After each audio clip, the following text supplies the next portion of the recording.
قریش کے نمائندے قرآن مجید کے کلام کی طاقت کو دیکھ کر سمجھ چکے ہیں کہ بادشاہ کا فیصلہ ان کے حق میں نہیں ہوگا۔ نجاشی نے مسلمان پناہ گزینوں کو قریش کے حوالے کرنے سے انکار کر دیا ہے۔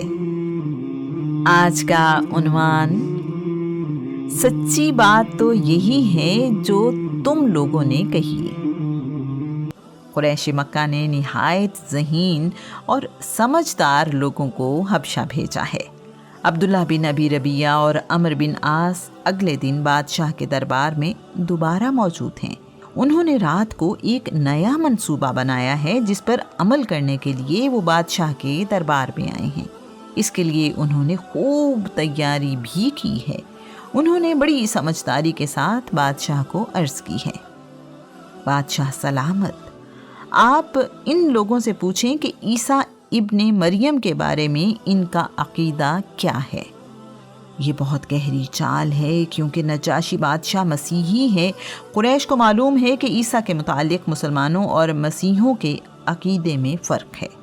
انہیں یقین ہے کہ عیسیٰ ابن مریم کو خدا ماننے والے انہیں خدا سے کم کسی رتبے پر قبول نہیں کریں گے۔ اللہ کے نبی عیسیٰ کے متعلق مسلمانوں کا عقیدہ سن کر بادشاہ ناراض ہو جائے گا اور مسلمانوں کو حبشہ سے نکل جانے کا حکم دے دے گا۔ وہ حبشہ اسی مقصد سے آئے ہیں۔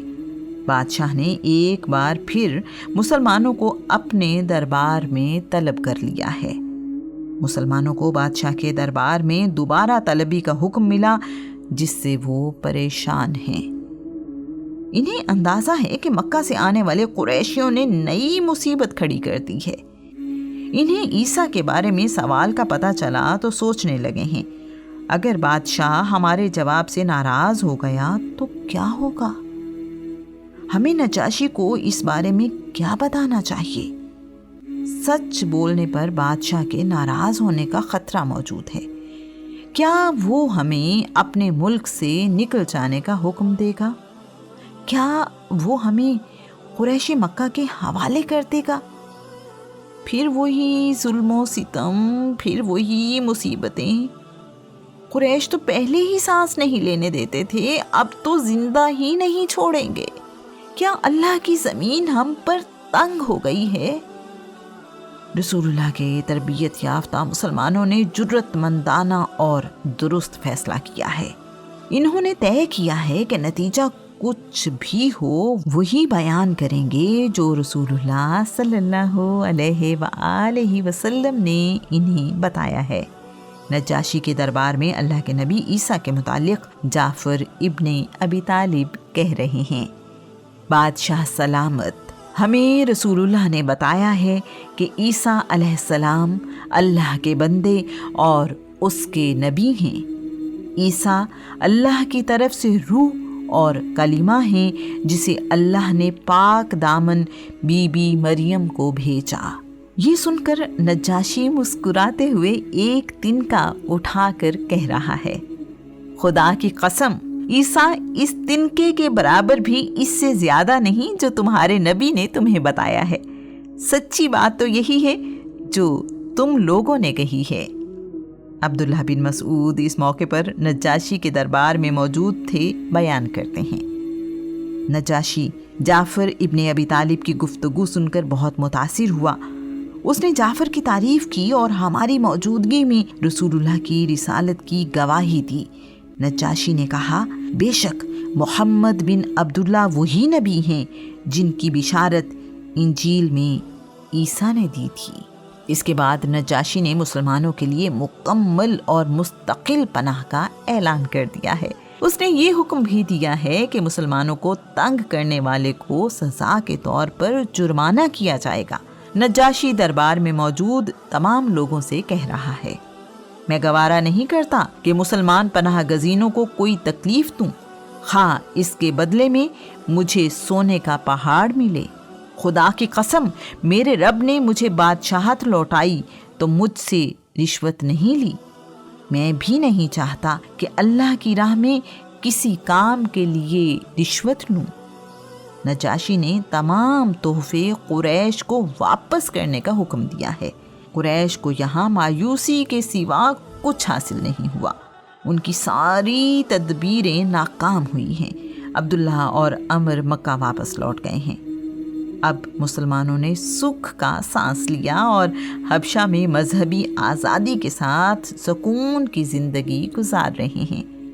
انہیں وہ مقصد حاصل ہو گیا ہے جس کے لیے انہوں نے ہجرت کی۔ ابو موسیٰ اشعری یمن کے رہنے والے ہیں۔ رسول اللہ سے ملنے کے لیے اپنے قبیلے کے لوگوں کو ساتھ لے کر مکہ کے لیے نکلے ہیں۔ سمندری طوفان کی وجہ سے کشتی بھٹک کر حبشہ پہنچ گئی، جہاں ان کی ملاقات جعفر ابن ابی طالب سے ہوئی ہے۔ جعفر نے انہیں بتایا کہ وہ رسول اللہ کے حکم پر حبشہ آئے ہیں اور مشورہ دیا کہ ابو موسیٰ اشعری کو بھی حبشہ ہی میں رہنا چاہیے۔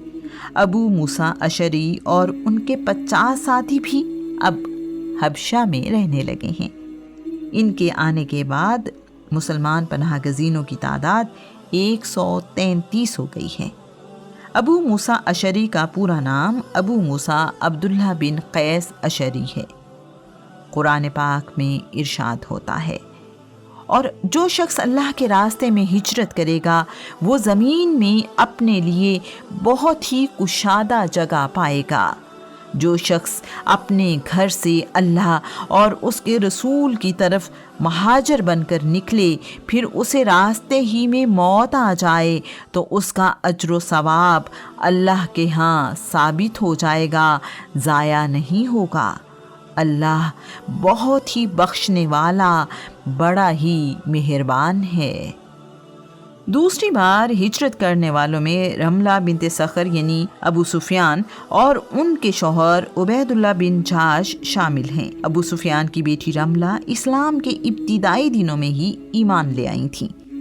مکہ کے بڑے سردار کی بیٹی کا رسول اللہ پر ایمان لے آنا قریش کو کسی طور قبول نہیں۔ یہ ان کے لیے بڑی رسوائی ہے۔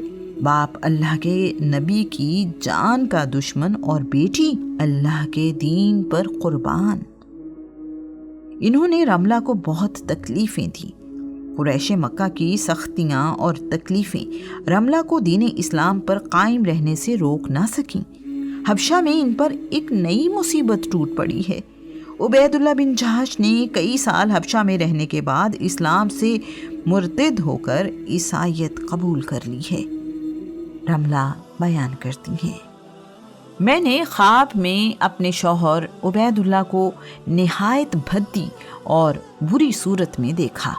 میں گھبرا گئی۔ صبح اٹھی تو عبید اللہ نے مجھ سے کہا، میں نے دین کے معاملے میں غور کیا ہے اور میں نے عیسائیت سے بہتر کوئی دین نہیں دیکھا۔ میں نے پہلے عیسائیت قبول کی تھی، پھر میں محمد پر ایمان لے آیا، اب میں پھر عیسائی ہو گیا ہوں۔ عبید اللہ بن جحش نے کئی سال حبشہ میں رہنے کے بعد مرتد ہو کر عیسائیت قبول کر لی ہے۔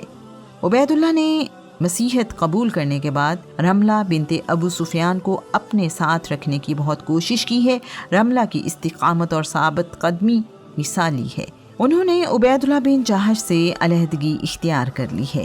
پہلے مکہ میں ظلم و ستم سہتی رہیں اور اب غیر ملک میں شوہر دین چھوڑ گیا ہے، ظاہری اسباب میں بے سہارا ہو گئی ہیں۔ کس قدر بے بسی کا عالم ہے۔ بیٹھ جاتا ہوں جہاں چھاؤں گھنی ہوتی ہے، ہائے کیا چیز غریب الوطنی ہوتی ہے۔ ان حالات میں رملہ نے وہی فیصلہ کیا ہے جو حق پر رہنے والے کیا کرتے ہیں۔ حوصلہ اور عظمت رملہ کے نصیب میں لکھی ہے۔ انہیں یہ علم کہاں کہ دیار غیر میں پریشانی پر صبر اور اپنے رب پر یقین کا بدلہ اللہ کریم کیسے دے گا۔